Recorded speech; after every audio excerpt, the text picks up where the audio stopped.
super excited to talk about it. We're going to try to be as positive as possible.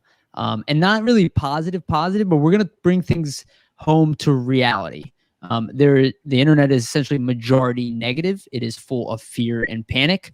Most of you probably won't notice that because everybody just repeats the exact same thing to each other. This is an attempt to counterbalance that. And as you notice, most of the doom and gloom that's thrown out there never happens. I would say 99% of it. And Chris and I love to talk about that. Chris, I'm excited to get talking, man. Yeah, same here, dude. I feel like it's been a long time coming. I think a lot of our 30 to 45 minute, hour long phone calls are kind of, mini podcast episodes, to be honest with you. Right. So I think it's good that we collaborated for a show, and I'm excited to talk about it. Yeah, dude, totally. And we kind of brought this up spur of the moment, so people aren't really like aware of it quite yet. We're just going to start doing it, and I think we agreed to do it once a week so far. We'll see if maybe that increases, and we're going to try to keep it about 30 minutes. We're trying to go like an hour. We want to keep it pretty focused. And topic of today will be Flyers leadership. What was the title you put exactly, Chris? I just did AV, and pretty much just like, do the Flyers have leadership issues? Ah, yes, the leadership issues. Oh, hey, Dave. During dinner time. Yeah, we'll have to pay attention to that next time, Dave. But it was supposed to be before dinner, but we're late to the show, so it is what it is. But the good news is it's going to be on YouTube, so you can watch it whenever. Right. But it's something to keep in mind. Maybe next time we'll do it after dinner. Mm-hmm. After everybody's belly's full, maybe they'll actually want to listen to us more. Right. But yeah, topic of the day will be Flyers leadership. Let's start with the coach, right? Let's start with the coach, and then we'll work our way down to the players. And when we talk about leadership, we're talking about AV. We can talk about the other two coaches, Yo and Terrian. And then we'll dig into the assistant captains, and there's a rotation of them. Anything you want to say before we get started, Chris? No, I think I'm good. Okay. All right. Well, let's start with AV. So he's getting a lot of hate of late, and understandably so. The Flyers are underperforming severely this year. But the one thing I said to you earlier today is that Alain Vigneault has not panicked. And it's kind of very appropriate for this episode because while there's been a lot of hate, negativity, pretty much everything has gone wrong for the guy. You don't necessarily see that in his demeanor. He's still been very focused. I mean, the guy's been fired multiple times in the NHL after having successful seasons. But I do think it's a big reason why he still has his job. Don't you feel that way, Chris? 100%. I feel like a lot of it, I know there's a lot of people out there that think that a lot of things that they've done this year have been reactionary in the last year or so and things like that. And I think you could say that about Fletcher too. He's been a guy that I know has gotten some heat for that. And there's been some people that have thought that he's been reactionary with things. And I think AV's, he hasn't lost his cool yet, like we've talked about. I think some of those games that we've saw and a lot of the same things that keep happening would be pretty easy for a coach to just explode. Yeah. And he hasn't done that yet. And I think that's a good sign, to be honest with you. Yeah. He had some things where I wouldn't say he threw players under the bus. There were comments in there that concerned me. And I'll be clear, I still see patterns of a guy who loses his job, but we've already kind of heard that that's not going to be the case. And what we've really been seeing is, him kind of peppering guys in. And today it was announced that Igor Zamula is going to play. I mean, obviously Ghost is out. But you see, there is an opportunity here to play young guys. He's probably being asked to some degree, and he's obliging. Having said that, I still don't love the lines. I haven't loved them all season. But to his credit, he hasn't panicked on them. No. And some of them a lot of the stuff. Go ahead. Sorry. Together. Please. He's kept a lot of it together. On the offensive side, at least. I mean, I know there's been injuries lately with the D and obviously Legzinski too, so that kind of threw a wrench in the works. But was he out 16 weeks or something? 16 weeks now, yeah. Yeah, he'll be out. Killer. Yeah. Also, quick thing, and I want to mention now, York just scored his first pro goal. Oh, man. Which is awesome. Yeah, no surprise. Yeah. was just literally quick, like looked at Twitter for 2 seconds and he scored. And the Phantoms are up 3-0 right now, so that's awesome. But yeah, back to what I was saying. It's awesome. Again, I think a lot of the lines have been, the same. I know for a while there we saw Coots, JVR, Farabee. I know that was a line that they stuck with for a while and that worked. I think they made a mistake. I think they made a mistake. I want to talk about that real quick. Yeah. I think, and I've said this before, the idea that it had to be Coots with Farabee or Coots with JVR, I think is a mistake. And to me, it was always JVR and Farabee who had the potential, or had not the potential. They are the two chemistry. guys that had the chemistry. Yeah. Yes. And for some reason, that's one thing that drove me nuts. It drove me nuts that he only did Couturier with JVR or Couturier with Farabee. And it's really like, just change the center, dude. Yeah. And I feel like even last night, and obviously this is the game the Flyers lost or won in overtime. I have no idea why he put TK and then Provorov in as 3 or 4 for the shootout. I mean, at that point, I knew they weren't going to score. I get it. Like, okay, I could argue TK, but Provorov, it's like, I mean, you had Voracek. You can't argue TK. I think he never scored a shootout goal. He scored 1. Okay, 1. I mean, he's always missed. I think Patrick's. I mean, you can't really say much. I mean, Voracek has maybe the same 3 moves, but he scores sometimes a lot more than TK. TK's. If you look at his overall percentage, it's like what? 5%? I remember they always used to put Shen in the shootout, and he never scored. It just didn't make sense to me. I was like, you have other options. This is kind of a must-win game. You know what I mean? A couple years ago when they put Ghost in the shootout. Yeah, and even Ghost, I understand. Okay, like I love Provorov, okay? Right. But Provorov is not necessarily going to go in and dipsy dangle. He doesn't work on that part of his game on a normal basis.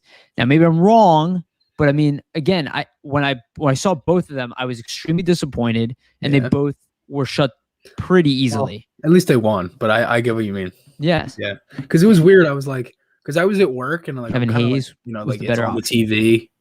Yeah, and like I'm kind of looking at it, and I'm like, and I'm kind of seeing Provorov cut down. I'm like, don't tell me that's Provorov. Look at myself, and then in my head, I'm like, what? Like I had like no idea. Why? Like, it didn't make any sense. And like it's only the 4th round, I think, at that point. Yeah. Oh no, and I think they put Lawton out there too, which I forgot about. Right? Didn't they have Lawton on the shootout, or am I just making that up in my head? No, it was G, Coots, TK, Provorov, Hayes. Oh, okay, right. Yeah, and honestly, Hayes made that nice move to win it, but Hayes is like that would have been my pick. Hayes, Patrick, JVR. I would even go on Allison, honestly, because they don't have a book on him. But the TK just doesn't seem to do well on breakaways. No, in general, no. You know who's one guy I feel like he's always snake bit with him too? Lawton. Like he scores here and there, but he always gets one. I've been saying that with Amadeo for like 2 years. Yeah. He's like, it's always Lawton. It's funny. Let's talk about it. It's like this whole podcast is supposed to be positive, and all of a sudden I'm just like ripping AV. And it's like the other thing is though, right, is Lawton, right? He hasn't produced many goals. He's still playing he was playing in the top 6 for how long without scoring a goal? Yeah. And he was also put as a left wing, like he's put in the position like to score. So I guess people thought he should score. Yes. And that's not really his role. Yes. It seems to me like a lot of things have been kind of hammered home by AV this year. And I think that's kind of been his downside, to be honest with you, is like the same attitude that we're commending is also the attitude that's probably hurt him at the same time to some degree. Yeah. Yeah, definitely. And I think the D pairs that kind of leads into the D pairs too, because like he switches the D like every game. What does that tell you though? Yeah, I know. And I know Myers like commented on it as like it like hurting his confidence, and like that makes sense, but like it's me like wasn't that the same thing I said that was the issue with Ghost last year? Yeah. It was the confidence, him getting in and out of the lineup, and now it's with Myers. The only guy I've said this before, the only guy he hasn't done what is Sanheim. And look at what Sanheim's done. He was very bad at one point, looked really bad. And then as games went on, he started to get better. And I think Sanheim's actually been good recently. I think offensively he's pushed the pace, and he joins the rush a lot, which I love. He's always in and around in the corners, always making like good pinches and stuff. And he's just the one guy he hasn't done it with is Sanheim, and he's gotten better. I think it's the same reason that they don't bench Hayes. I've said this before, and I understand why people wanted Hayes bench, but it's like if you sit this guy, you're punishing another player in a way. It doesn't sound normal, but like there isn't another defenseman capable of playing Sanheim's role on the team. No. There isn't. And that a lot of it is the problem. Is that when he struggles, there's really nobody else to kind of back him up. And outside of Justin Braun, there are no veterans on this team that are capable of playing. I mean, even Justin Braun, I would say, is not capable of playing the position he's in to some degree. No, that's supposed to be Maher's spot. Like that's a problem right there in itself, is that you have Justin Braun playing top pair on D. So let's look at it from a different angle. Mm-hmm. So the Flyers are out of the playoffs already, but it's clear that he's working towards something for next year. We're picking on like the defensemen individually, but I think this is a team defense issue. I've been saying the whole time. So have I. If you look at everybody wants a goal scorer. Like the things I see people saying on Twitter, it's like, how are these things that you guys are trading for going to fix the current problem that we have, or the problem that we're seeing, which is covering up passing lanes? Like, how is Patrick Kane even going to help me with clogging up passing lanes? Or Line A or something. It doesn't equate. The problems that are going with the Flyers are, again, I hate saying it over, but it's like systems. It's like simple stuff. It's like not making a stupid play. Yeah. I mean, like the amount of times I've said this before, it's like the one or two plays they could have made before the puck was either turned over or in the back of their net is what kills them. Right. It's not when everybody sees Myers get beat because somebody's behind him and they get the 2-on-1. I get it. I wish he was better at that. I do agree. But it's also there's like 4 or 5 plays before that where the entire team is scrambling. All 3 of the Devils' goals yesterday are prime examples of that. And how many odd man rushes did we give up? A lot. Somebody had a great quote online, and I forget who it is. I'm sorry, but I really like the comparison. They were like, "We need less Bobby Orr and more Scott Stevens." Yeah, and like I get what they're saying. Like it's great. And, you were talking about Sanheim pinching. Yeah, I don't even know if I want him pinching right now. Like how many odd man rushes do I need to watch? I know. And that's the thing. Is that AV's fault or not? I don't think it is. I don't think that is either. I think that's just the way Sanheim reads the play. Well, because Myers does that too. Like I think Myers they're being overly the play, and Myers will pinch, but it just doesn't lead into anything offensively because obviously Sanheim's more offensively skilled. He had a pinch yesterday that killed me. I'm like, why did you even pinch? It wasn't even necessary. It was the first goal, right? The 3-on-1. Yeah. It's not necessary to do these things, and it does kind of feel like they're just don't seem very poised. You know what I mean? No. And one defenseman who is poised that'll be making his NHL debut tomorrow, and Zamula. Yeah, well, he won't. Yes, extremely poised for a man his age. Yes, we've talked about it quite a bit. We'll see how he works out in the NHL, like especially under this team playing defense right now. It's going to be interesting. But that's a good point. I mean, that's probably why they're picking Zamula over some other guys. I think eventually, obviously, York scored, right? York should be up there Ghost too. Injury too, I think, kind of opened up the spot. There's no doubt. Yeah. There's no doubt. And it's funny because remember I kept saying, because when Ghost got waived, everybody's like, oh, I kept saying it's not because of his play. He only got waived because of money. Even AV was like, they're not taking him. They're like, he's not going anywhere. They planned on using him. Mm-hmm. So what do you think? Do you think the other two coaches, Yo and Terrian, have been as poised as AV in the way? Because again, they do manage a lot of the lineups. They do manage the changes, right? I think they have a humongous say in the pairings. What do you think? Do you think they've been the same? I know Yo shortened the bench yesterday. I saw that in one of Bill Meltzer's tweets. He said he shortened the bench there in the third, and that's why Sanheim had, I think, 25 minutes and Provorov at around 29. I mean, that's pretty much average for Provorov anyway, but desperation win. Right. He was a +3 last night too, I believe. per row. Right. That's why he got the shot. All in the three shootout. of the goals were the Morin and Myers pair out there, I think. Yeah, and brand new pairing. Yeah. It's not humongous pairing though, like huge. Yeah, right. Yeah, physically huge.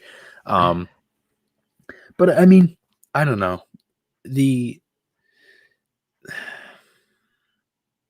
I don't want to panic because Yeah, again, right. I'm not feeling panicked, but I do expect from AV, I expect this to be cleaned up next year, like 100%.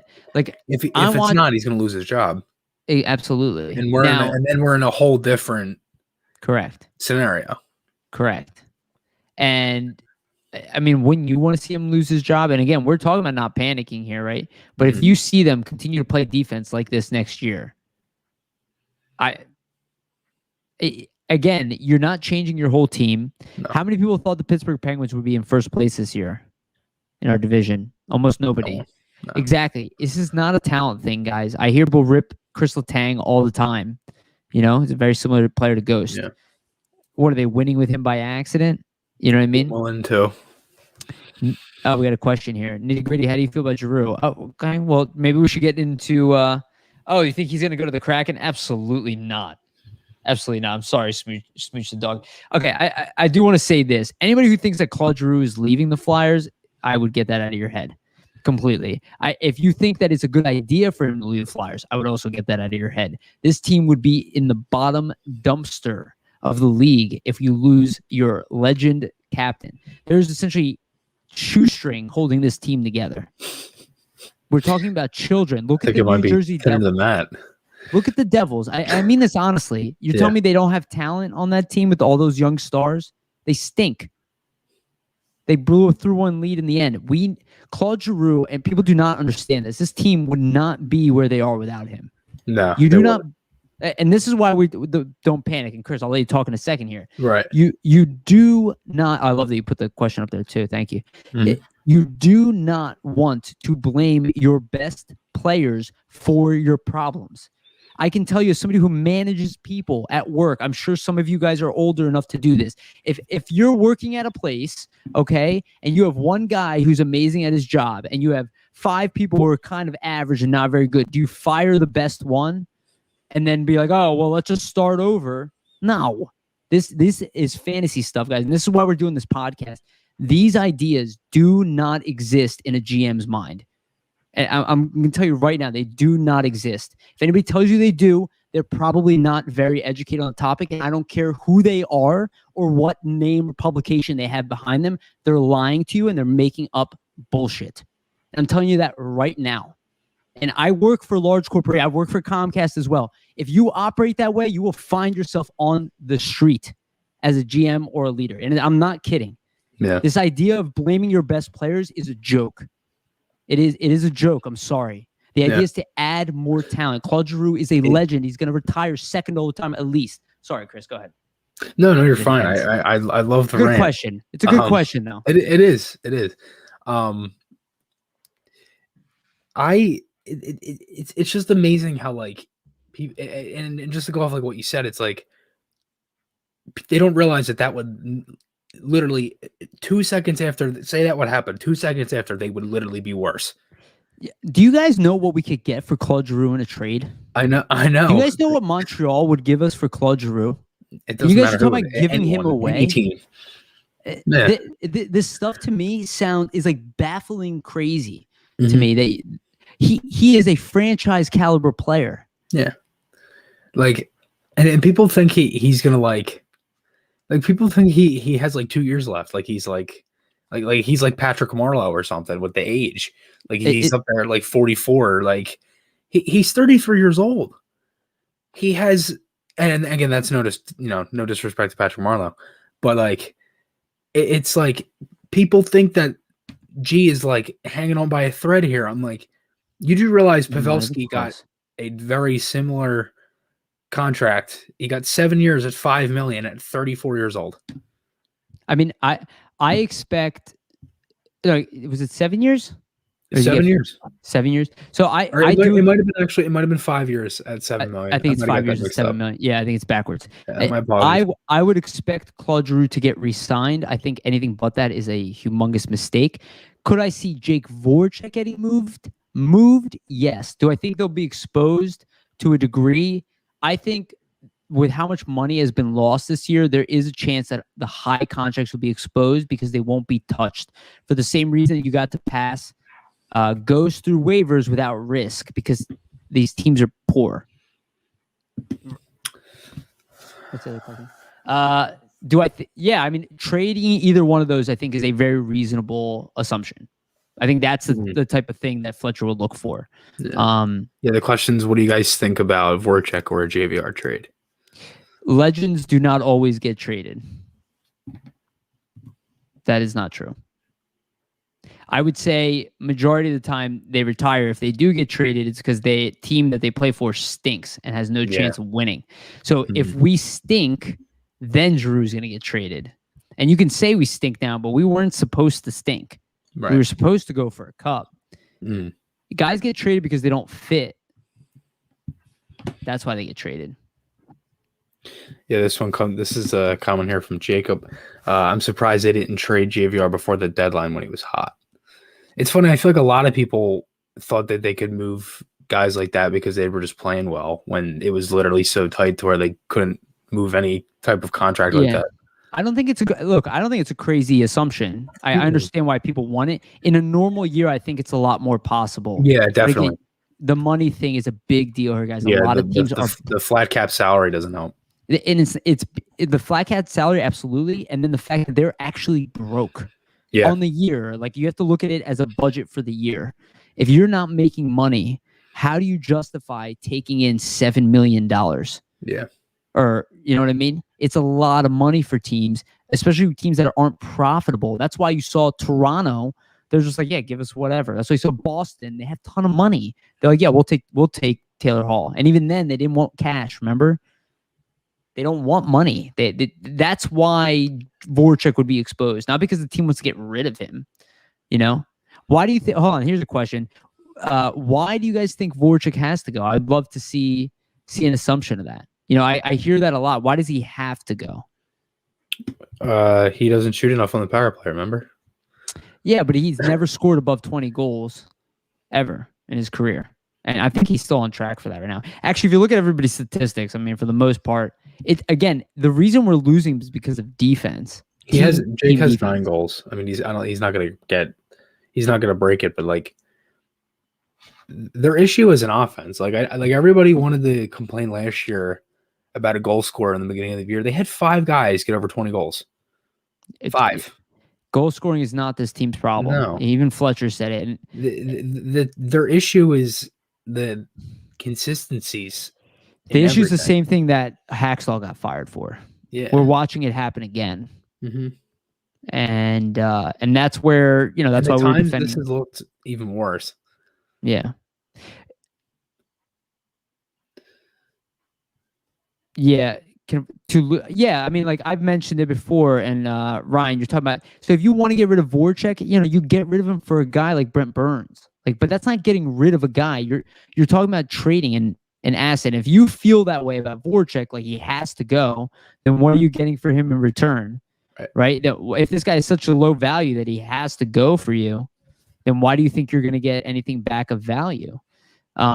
Having said that, if you mean it from a position of, hey, we have a huge logjam of wingers, which is happening, you know, that I can understand. And I think that's where the trade comes from. And that's why when you guys say JVR and Voracek, you know, I can see it. We have a big logjam of players, and it's going to be a problem as good young players come into the lineup.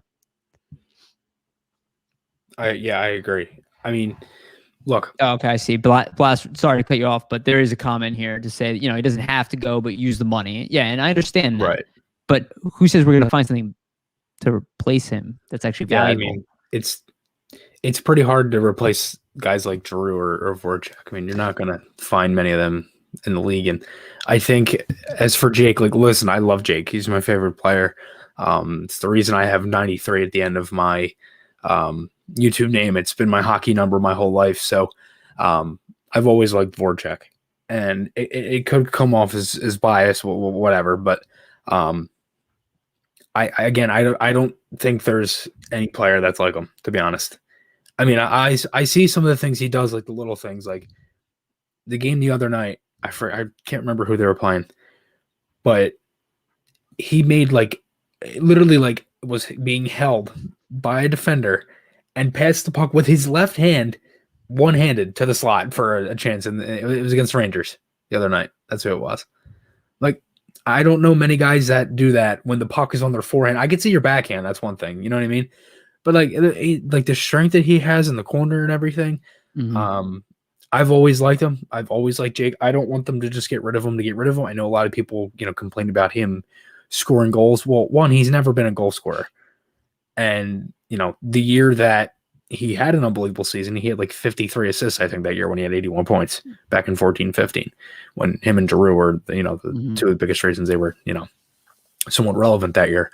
I don't listen, if the money would make sense and they can get someone solid for him, and if they have to lose him in expansion, because again, I think with the way that they're molding the expansion draft from what it looks like as of right now, and this is just a pure guess, would that be, it's probably they're going to leave out the bigger contracts, would be my guess. Since he'll be exposed. I do think he'll be exposed. Right. Yeah. And that's the thing. I think if he's exposed, he's going to get taken.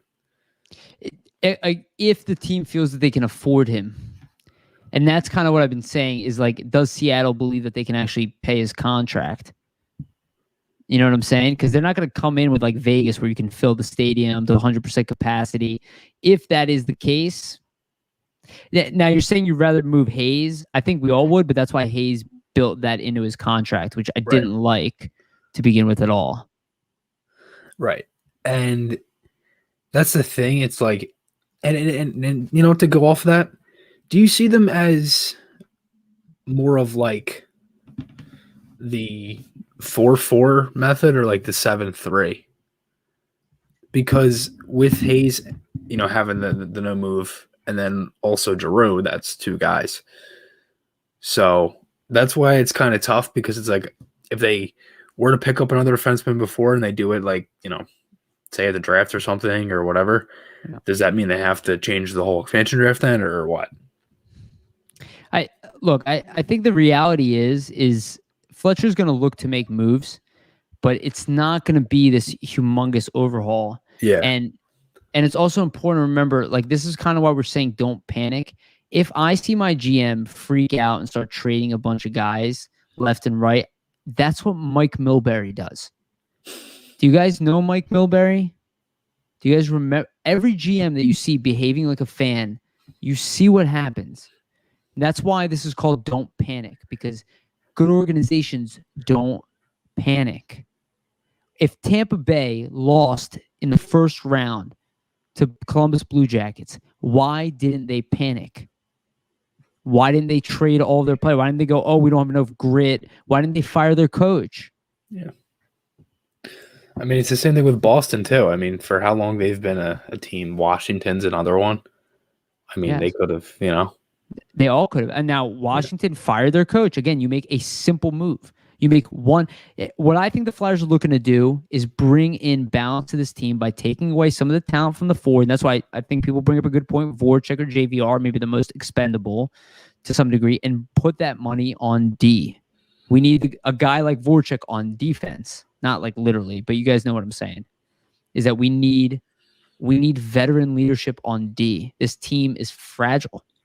Don't bring up Mike Milbury. That's scary. Well, when I hear fans say the stuff on Twitter that I see, that's who I think of. Zdeno Chara was traded at 24. Chris Pronger was traded at 24. Notice the ages of our defensemen that people are saying are done developing. It's a line of crap. I'll be honest with you guys. Isn't Myers 24 and still has acne? Yeah, that's my point. Is it's a line of crap to think that, oh, this guy's... Well, last night, Jim Jackson was talking about this, how the Devils are the youngest team in the league. They're like, oh, they only have a few guys over the age of 25. Notice they said the age 25. They weren't saying 18. If you're under 25, you're a kid in the NHL.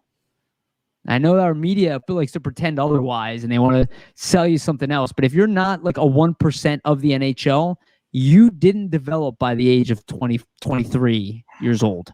Sorry. These are lies. This is lines of bullshit. And this is why this podcast exists, because quite frankly, I've been a fan. Just Chris is 17. I'm 33, right? Chris is like me at 17. I remember following all these stupid goddamn trade things, watching young players get traded, and just to watch get crushed later as the young player excels, and then the old guy we traded for dissipates in the night. That's why you don't panic. So you don't trade Nolan Patrick for a defenseman just like that because your team is losing. It doesn't pay off typically. Right, exactly. And again, I think that's the whole premise of the pod, is that there's no need to, flip out. And it's not just, the team. I mean, we see it with prospects all the time. Like, people give up on prospects like it's nothing. Like Jay O'Brien, it's like, no, everybody's like, oh my God. You know what I mean? Like, oh, he's terrible. He sucks. We should just get rid of him. He's straight garbage. Like, oh my God. Like, he's what, 20 years old? Like, it, like, and I think a good one too is Hart. Like, isn't it insane how everybody just like forgets that he was literally fantastic last year, and in the playoffs was one of the biggest reasons that they got to Game 7 against New York. Like, I'm sorry, I don't know, how long people have watched hockey, or if it's like their first couple seasons or whatever, but I don't know what goalie could save some of these defensive breakdowns that are in front of Hart or Elliott, rather, because it's pretty much the same. It's like, I'm sorry, like, their defense is just that bad, and I don't blame Carter Hart. He's 22 years old. There aren't many goaltenders in the league, unless you're talking like Vasilevsky or Price, that are made the league really young and things like that. Like, it's very rare. So I don't think there's any reason to give up on him now or anything. Like giving up on Carter Hart might be the stupidest thing. That's not even a conversation. I don't even entertain that conversation. I'm sorry if people get offended by that. It's like, I know, and that's the thing, and that's why I bring it up, because it's just so relevant. And I was offended when AV said that he's doing the best he can. I'm like, are you watching your team play defense? I'm like, you're gonna tell me that's the problem? I was annoyed by that comment. To me, again, this has not. I'll be honest with you guys. I don't think a trade is going to fix this problem, which is worse than people meant. You're not trading your whole team. You're not trading your whole team. They need to start fresh. They need to start fresh, and they need to play D. Yeah, they're not playing defense. No, they're not. They're not playing D. You do not give up that many odd man rushes unless you're focused on D. They clearly don't look focused. I mean, it's literally the same things every game. So yeah. Now, do you think by any chance, Chris, it's like COVID, communication, practices? I think practices are a big part. I mean, if you look at the way that they've played after a couple of days of practice and a couple of days off, it looks like a completely different team. I mean, if you look at the 3 days off they had in between those games there, I thought they looked pretty fresh in that first Rangers game, the game they won 3-2. Yeah, I think that's a great point. Yeah. But then again, you can't always rely on that. So you have to be able to pick yourself up. And when you can't, and when you have a tightened schedule in the whole month of March because of COVID and everything, and you don't have a break over 2 days until I think it was the beginning or mid-April, and when you continuously shoot yourself in the foot, which is what they did for that whole month, you can't sit there and say, oh, we need a practice. No, you have to literally get yourself out of it, and they didn't. And that's why they're in this predicament right now. Mm. Yeah, man, I agree. Okay, I want to look at this. So I'm going to pull up this trade offer here, and I want to talk about this. I'd be okay with trading TK for a defenseman like TK Sanheim and a pick for Seth Jones. I understand what you're saying with trading TK for a defenseman. I do. The problem I have with this is the position that you're coming from is a position of weakness. I would never offer TK Sanheim and a pick for Seth Jones. I understand why you would say that, but if you plan on trading away high-end assets at a low value, you will find yourself losing almost every trade.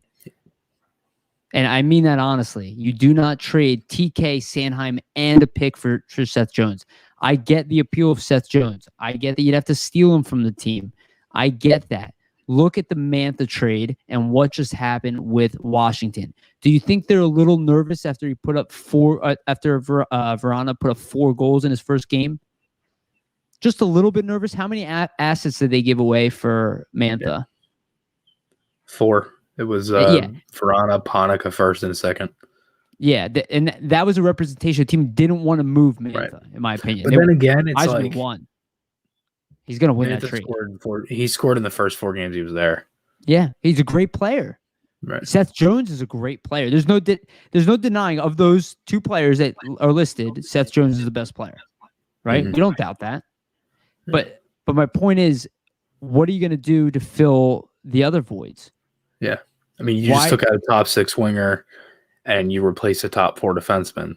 And mind you, you're down on TK right now, but he was on a 70-point pace last year, or he's 70 points last year. And was your only all-star. Yeah, and this is a dip in his development, not a representation of what he is. So when he hits 90 points, which is probably going to happen in his career at some point, and then Sanheim recovers, all of a sudden now you're losing a top-pairing defenseman and a top-line forward and a pick, right, for a guy that's just playing one position. If you're desperate, you could do that.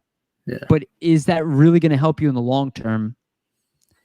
You must love Seth Jones. If you're doing it, then you're like, Seth Jones is going to be here, and he's my number 1 guy. And that means Provorov is not at all. And I know most people don't think he is, but I would argue that Provorov is better defensively than Seth Jones. I know nobody wants to hear me say that, but it's probably true. It's I just find it so weird because like we were talking about this the other day, like Provorov is younger than Sanheim. Yeah.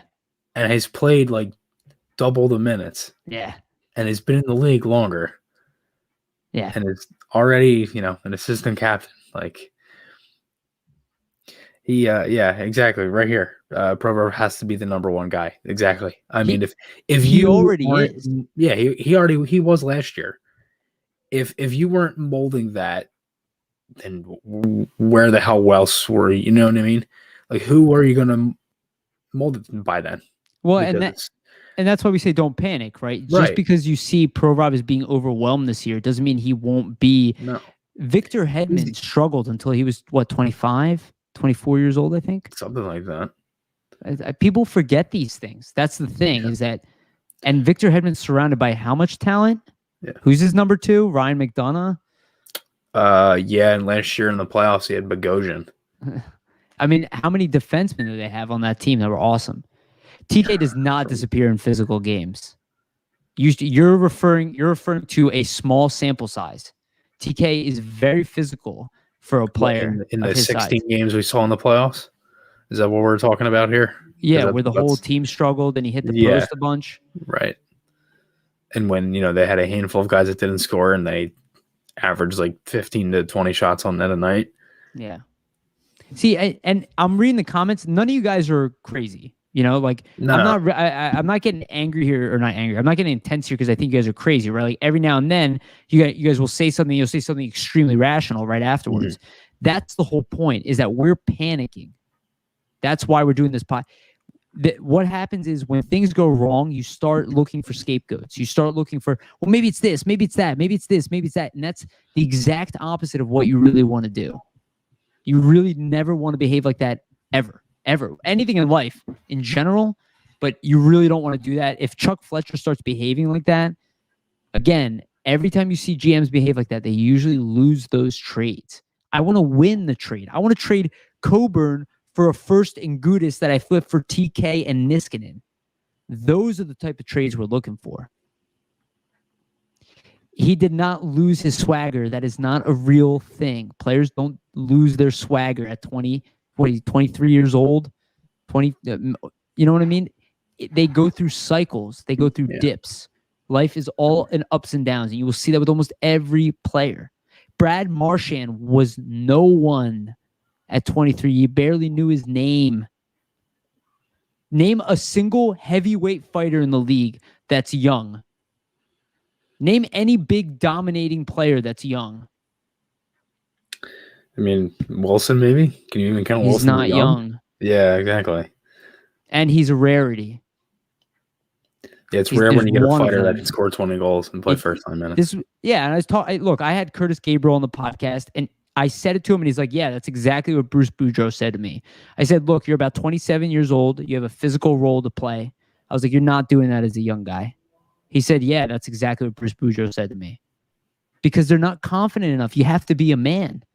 I know this sounds crazy to people, but you have to be a man to intimidate other men.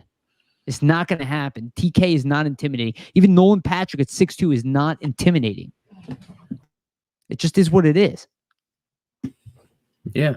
No, Good I questions, agree. though. Great questions. Yeah. I've been liking the comment section. This one here comes from Solomon Fox. I love Kennedy's attitude. He's a character, great personality to have on the team. Have to keep him. I agree. I think the one thing that, if anything, I think TK is the one that kind of tries to rile everybody up. I mean, you always see him with the, going at guys on the ice if things aren't going right. And, sometimes you always make that real stupid face that is just kind of funny, but it just pisses off the other team. We saw that in the playoffs a couple times. And I think we've saw it a lot this year. I mean, he has the fight back. I mean, he's not going to back down from it. I think he's, arguably him and, guys like Lawton, Hayes, you saw that picture last year of him and Lawton going at Lemieux when he was talking to Hayes, right? Mm-hmm. That's a prime example of it. So listen, TK is what, 24? I don't think 23, 24. There's no reason to move on from him or trade him. I remember seeing something talking about trading, connecting. I'm like, dude, you people are crazy.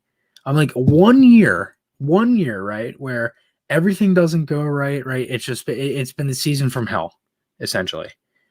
And 1 year, we should just get rid of everything and restart over. We were just in a whole, rebuild. We were just in a whole rebuild. We're at the end of one. Right. Yes. And we're just getting out of it. Had one of our best seasons since probably 2011. And we're going to put ourselves back into that. That's what we want to do. But that'll make us better. Well said.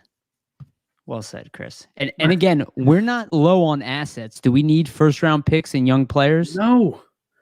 Not even a little bit. 2 firsts for Blake Coleman and Barclay Goodrow, who played third and fourth line. Yes, and that was an overpayment for a team that was pretty much going to win the cup. There was a couple that was the ceiling, pretty much the sealed deal right there. I want to talk about this, Chris. And I want to talk about the second half. Oh.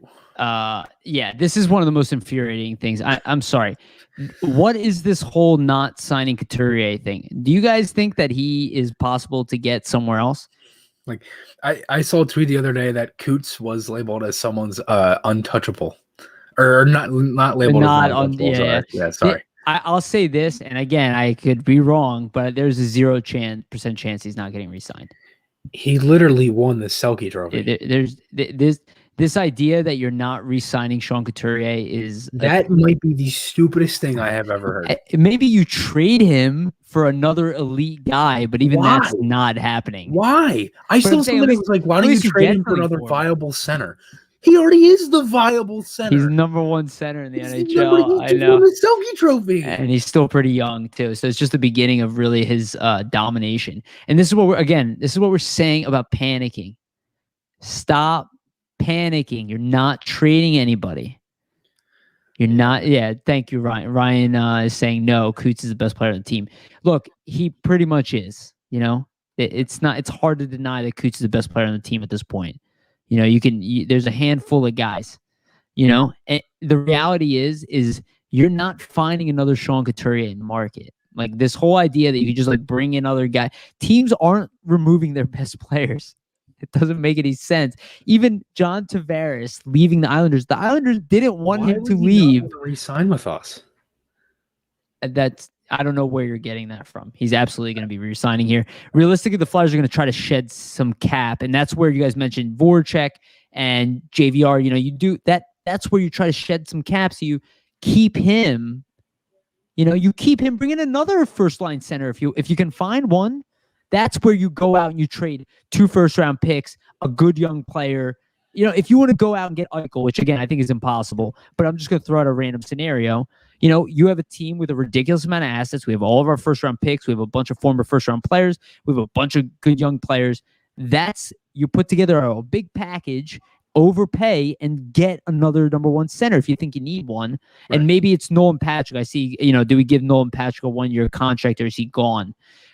Honestly, the Patrick thing, I'm not sure about what's going on. I don't think he's gone. I would not be giving up on him at all in any stretch, and I don't think Fletcher. I do think though. I don't think Patrick has much leverage to really bargain with. He has some, from playing this year and stuff, but he didn't have much last year to go into this season, and that's why he signed the 1-year deal to bet on himself. And that's probably what it is going to be, a similar thing. I don't know what will happen, but that would be my guess. Yeah, a 1-year deal is. Look, he could get traded in the Flyer, but he's not going to be like a dump of a player. No. And honestly, I don't agree with trading him. No, I don't either. Sean Couturier was a 4th-line player on this team for a while. Yeah, I mean, he played with Matt Reed and Dale Weiss for the longest time. My dad, rest in peace, he talked about trading him almost every time he watched him. Yeah, and I kept saying to my dad. Every game they lose, my dad mentions something about Giroux being the captain. Yeah. Well, my dad wanted to get rid of Couturier. He's like, he's not that good. And I'm like, Dad, yes, he is. I said, you just don't see it yet. And again, that's kind of what I'm saying now. Remember, we said throw away Braden Shen for a bag of pucks. I saw so many people saying that. And right now we have Farabee out of him. Farabee and Frost. Yeah, that's what I just said. Frost and Farabee. Oh, I'm sorry. Mm-hmm. And that was, I would say, not. We're going to win that trade. They won the trade because they won a cup. Right now. Yeah, right now. But in the overall value, I mean, but that's why you make those trades. That's my point, right? Right. They saw that they had a really talented team. They needed a center. They went out and overpaid to some degree. They got a guy and they won a cup, so it's worth it. Right. Same thing. If you think you're close to a cup, then maybe you do trade a couple young players. Maybe you do trade Nolan Patrick for a top line center. If you're like, oh, we're just there, But do you guys see that right now? I think that wouldn't that imply panicking? Yes. Because you're, giving up on a young player. Yeah, I mean, that's battled with injury since what? You're selling 16? Low. You're selling low, where really the return is to build him back up. And if you do trade him, make him have a great season so you can flip him for something you need instead of just getting, bottom dollar assets for a guy you traded second overall, which I'd rather take okay, here's the best example of this. Eric Lindros in a non-cap era was traded from Philadelphia. We got players for him. Kim Janssen, Jan Hlavik, and Pavel Brendel. If you guys are young, you probably have no idea who Pavel Brendel is. Couldn't tell you. You couldn't care less about Jan Hlavik, and Kim Janssen was a number 4 defenseman. Does that sound like it's worth it for Eric Lindros? Doesn't seem like it. I would have kept Pavel. Just so you guys know, Brendel was a first-round pick. He had 72 goals 1 year in the minors, something like that. Kim Janssen was a good defenseman at the time. Jan Hlavik was one of the best rookies. And again, that trade did not pay off for the Flyers. These trades, they really don't work most of the time. Will G resign? I hope so. I think so. I think he will. And my guess is that they'll probably let me pull it up here. I'm sorry. My guess is that he'll probably get a multi-year contract, not $8 million a year, but I could see him maybe getting somewhere around $6 million, something like that. Depends on what his output is after next year. But I would imagine you'd be crazy to trade him. Or I'm sorry, you're crazy to let him walk. You either trade him in his last year because you think your team stinks and that they're not going anywhere, or you re-sign him for a playoff run because he's the leader of your locker room. And despite what people say, this team lacks leadership, Oh yeah, we gotta almost wrap it up here, so we're getting close, but let's do a little bit more. Yeah, I think. Listen, I think if G sign again, I mean, as I said before with Pavelski, I think it'll be something similar to that. I just don't know where it comes of like, he's not going to sign, or he's only going to get like, this, real small amount, or he's only going to sign like a 2-year deal or something. Like, he's the captain of your team. You're not going to lose him when you're You know what I mean? Like you don't want to lose him when that's actually not a bad Yeah. point. What he's Coots and G flip contracts. that sounds reasonable. Yeah. Jacob. Very reasonable. Sorry, I didn't mean to interrupt you, Chris. No, I think that's a good point. I think they could. You know, I obviously not exactly the same, but something close to it would be my guess. The right mindset. And again, just because you sign a guy doesn't mean he has no value. Like this whole thing where a guy makes a lot of money, so you're screwed with him. It's really only the case because people are poor right now. That and again, I'm not talking about cap poor. I know everybody's talking about salary cap. I'm talking about business. I'm talking about money, bottom line dollar. If you don't have money, you can't pay your staff. Exactly. If I were the Flyers, I'd be looking at it like this. I have a few teams that are poor, and I would be looking at their lineup and be like, who can I take from you that you can't afford? That's what Arizona, exactly. That's obviously the one that comes to mind. They already were broke. Imagine how broke they are now. Their arena. So can you steal one of their large contracts? Flyers are owned by Comcast. I promise you, they have no problem with money. If they fire people, it's because they're balancing their books, not because they're losing money. And again, look at what Toronto did at the trade deadline. Rogers, right? They're owned by Rogers. They're less powerful than Comcast, or at least as powerful, right? They have no problem spending money. We paid Brizgalov to just fuck off. Sorry for cursing. We paid AMAC to fuck off. Yeah, pretty much. We didn't even need to do that. Sorry to curse. No, it's true. I mean, I mean, who else did they do that too? That's our leverage as a team. Yeah. Schlemko? We're not getting Slavin. I love the idea, Jacob. Here, Jacob's got it. Jacob, you got good ideas, man. It's not that I'm harsh. I'm always like this. Hamilton. Dougie Hamilton. If he makes it to free agency, that's the Flyers' top pick. I mean, and it's gonna be other team. We're gonna have to bid, and we're gonna overpay for him. I don't love that stuff. I personally, I would love. I don't think free agency is the way to go. Well, here's the thing. I agree with you normally, Chris. This year, maybe some contracts will be available. David Schlemko, I see red here as well. I just brought up Schlemko. Yeah. Don't Schlemko to fuck off too. Yeah. He was signed to fuck off. It's funny. Oduya. Yuri Laterra. Yeah. Remember the picture I sent you earlier? Laterra with Filppula and Weiss? Yeah, that's the line of all time. I will say I'm a huge Filppula fan. Oh yeah, I love him. I loved him when he was playing. I agree. No big signings. Right. Exactly. And that's why you guys want to move weight. I get that. You want to move dollar weight. You hate being up against the cap. You recognize what that does to us, right? That's why people are doing this. But the problem is when we start picking apart our lineup and going, oh, this guy's not worth the money. This guy's not worth the money. This guy's not worth. None of that's actually true. It's just that we're panicking because we're like, how do we fix our team fast? Right. Exactly. And that's the whole point of this is that what like I just can't get around the idea that people think that Fletcher's like a total moron. Like he sits there like and it just like looks like it has like a deer in the headlights look on his face watching the game. Like, do you seriously think this guy has no idea what he's doing? Right. I mean, he's been in hockey since what, like birth? His dad been around the league a long time, right? I think it's people are worried that he's not aggressive enough. We're so used to Paul Holmgren. Holmgren is a very aggressive man. Holmgren, and he made some bad trades, He made some very good trades, but he also made some very bad trades too. And Jacob got Yager and then didn't resign him. Yeah, I hated that. I wish he would have resigned him. And he brought in Lecavalier.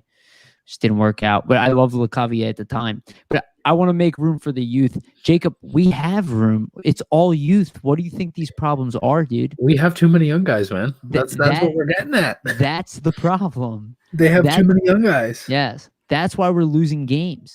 That's why you're not poised. That's why you're giving up leads. That's why you're being exposed all the time. And yes, I know you can see some veterans doing that as well, but you got to realize this team moves as a unit. Yariv, right? They have remember, to be aligned. it's Giroux's fault. It's all Giroux's fault. Yeah. The month of March killed us. Yes. Yes. Yes, it did. The breaking point of the season. Oops. Yes. And it's a shame. It's a shame.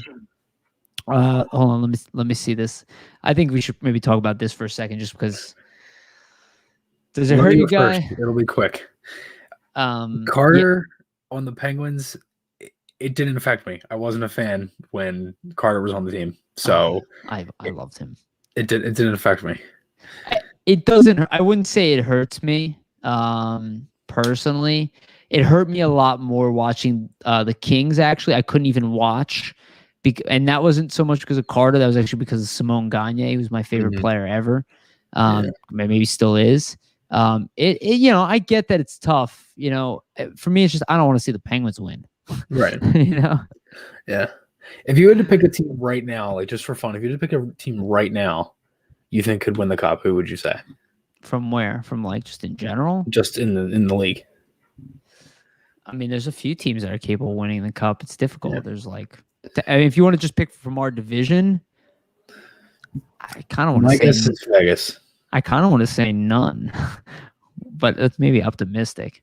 You think Vegas can win the cup? Mine is Vegas. Yeah. I like everything Vegas has. They're deep in everything. Have depth. Their defense is insane.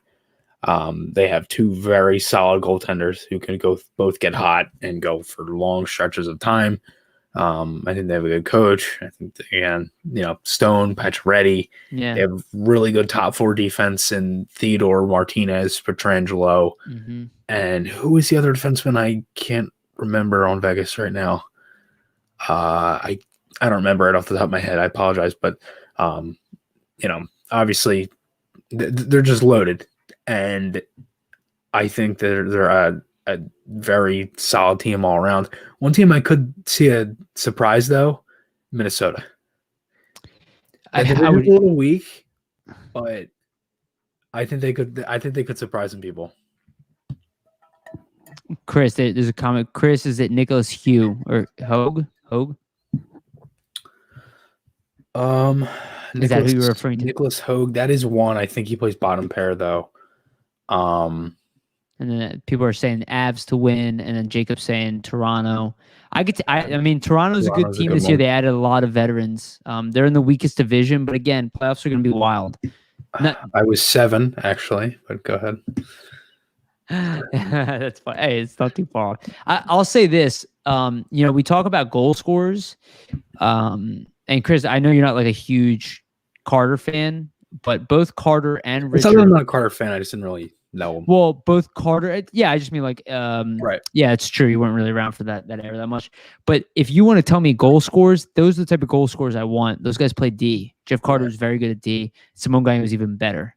And that's why I love Joel Farabee. People know he's a goal scorer who plays everything. Yes. And his shot is just unbelievable. Everyone, this is a good point here. And I do want to talk about it. We're going to wrap up pretty soon, but I do want to talk about it because this is important that everyone in the division got better. So the pressure is on Chuck Fletcher this offseason. I think this is a great point. Okay.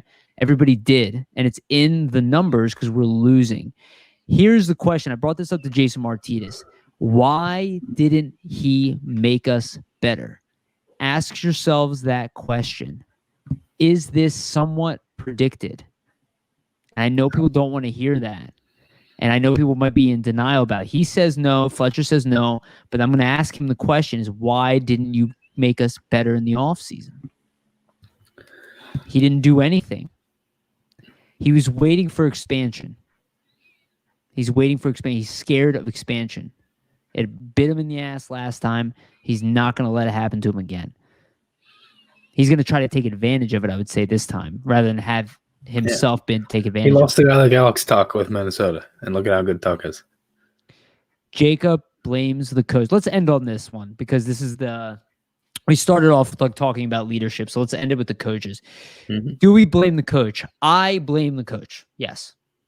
Do I think he should be fired? I'm 50-50 on that. I think he did great the first year. Chris, what do you think? I blame the coach too, but I also think a majority of it is more on the players than it is the coach. I don't think he's put them in good situations, but I don't think they've executed majority or pretty much all of them well at all. And they're capable of doing it. I think that's the frustrating part, is that they're capable of doing it. So I don't. There's been questionable things I've had with AV. It's like, again, I haven't liked the Lions. I don't really like the D pairs. At this point in the season, I'm kind of just like, I look at the lineup, I'm like, who cares? Because at that point, it's like, I have a couple games left now. I think if the Flyers lost that game yesterday, they were mathematically eliminated. So, at this point, it's like, it is what it is. I'm kind of just looking at next year, but I do blame part of it on AV, but I also blame, it on the players too. And, that's kind of where I'm at. And look, that is probably the most reasonable answer, what Chris is saying, right? And we see people are blaming the players, and then you're blaming the coach, right? A little bit, right? Here's my angle here. Is my thought always is, in my opinion, the coach sets the tone of the team. You can blame the captain. You shouldn't be. He's the leader of the players. He's not the leader of the team. You can blame the GM. He's not the one setting the execution on the ice. I don't blame AV because I think he's a bad coach. Actually, quite the opposite. I think he's a very good coach. I said that last year. My whole thing is that I see coaches replaced all the time and teams excel. I don't think coaches get fired because they're bad. We've watched great coaches get fired. We watch cup-winning coaches. I watched Terry Murray take the Flyers to the cup and then get fired the next year and then get rehired later. Yeah, Laviolette. It's really about, Lavi is a great example. It's really about, does he have their ear? Can he build their confidence? Like, did he lose the room? Right. And again, I think maybe he did, but the fact that he hasn't panicked, and again, we'll go back to the beginning of the show, shows that he might not have lost the room. Right. And honestly, I think with the way that they've been playing, and I don't necessarily think, them losing is, I think they've actually played good hockey, even though the results haven't really been there. They've had different again, they still have different lineups and everything. Okay. Right. They played okay. Better. They played better. Right. Better than what was displayed in that month there. And thank you, Jacob. I guess that's really all you could ask for, right? Yeah. Thank you, Jacob. Very, very kind of you. Appreciate you saying that, man. He said, thank you. You guys are awesome. Love the team. Thanks, love the Jacob. live stream. Appreciate that. We're definitely going to, this looked like it worked out really well, guys. Chris and I weren't really sure because we're, like, Chris writes for Flyers Nitty Gritty, but he's got his own YouTube channel. I have my own YouTube channel. And we're like, how do we bring this together? And so we both get our audience together to talk about this stuff. So we're going to do more of these. And if you guys really like them, we'll try to do more because it's easy. Chris and I talk about this almost every day. Also had his first penalty too, so he's getting a lot of the game of first tonight. Yeah, I love that. And remember what, if you guys, Crypto Cowboy, I know you listen to me. You guys know my attitude at York. I've been saying it for over 12 months, almost close to 18 months. He is going to make the team next year. Just like I said about Farabee. Don't listen to people. That U.S. program is special. It's not a shock that he has 3 points in the NHL. He's not an NHL caliber player. He's pretty much NHL ready, but they're not going to rush him. There's no reason to. The Flyers aren't very good right now. They're not playing well. You don't want to put him there, right? And his teammate from USA, Cole Caulfield's making his NHL debut tonight for the Canadiens. That's cool. Yeah. He's also, again, I expect Caulfield to be awesome. Their debuts. Yeah. Caulfield's said earlier. Yeah. That team is so good. Yeah, US, again, that's USA hockey. I mean, I'm American. I'm sure majority of people who listen to this are American. USA hockey is exceptional right now. That crop of players is exceptional. Hughes, right? There's 3 Hughes, but it's not a coincidence. We beat you guys fair and square. That is true. Go Caps. Yes. I mean, we've gotten our butts kicked of late. So thank you for that one. This has been a year of the Flyers getting their butts kicked. And again, that's why we're doing this podcast, because at these moments, this is where we tend to panic the most as fans. Right. And our media does not help us. Mm-hmm. Our media drives off fear. Our views are based on fear. That's why you'll hear Nolan Patrick is getting traded Couturier, Giroux, all of these names will make you panic. Yeah. That's why they say it. It's manipulation tactics. They want numbers. Most of these guys don't have any real connections. They talk to people around the team. If those people are talking to the media, they should be fired. I would argue some of them do. So most of these inside sources are not real. Sorry. And I know I've been around some of these guys. I like the media people, but I don't buy it, guys. I'm sorry. I'm an adult at this point. I've been around them. I was at Chris's age, following every goddamn trade and rumor possible. And 99% of them never even come close to happening. Yeah. They sell you fear. That's what our media does. Every media. All it is just for chatter. Yes. Just get people going. And let me say something else to you guys that most people don't think about. If you don't like a player as a media person and you want to create problems, you can create rumors about them to see if they leave town by the end, because emotion creates motion in reality. So if you get everybody all riled up about something, you could potentially create something. That's why a lot of this happens. Again, Eric Lindros was called a baby and kicked out of town. Eric Lindros. There isn't a better flyer. It doesn't exist. We traded him for pennies. We'll trade anyone. Yeah. But we traded Gudas for Niskanen. Every single media person outside of, let's say, Bill Meltzer and the talented ones. We can, Charlie O'Connor is great too. There's some guy. They all said, "Oh, this is a lateral movement." They don't watch that much hockey. They don't know how to scout. I'm sorry. I'm being honest.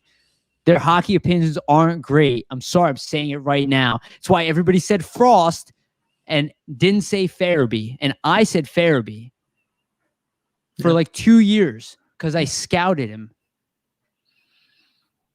Larry Burke versus John Tortorella, who's the best? I like both guys. I like Torts. He's an asshole, but his runway is short. Like Crypto Cowboys asking, I like the question. I like Tortorella. I like his personality, but I don't want him to be my coach. Yeah. How do you feel? I don't know if you know Brooks.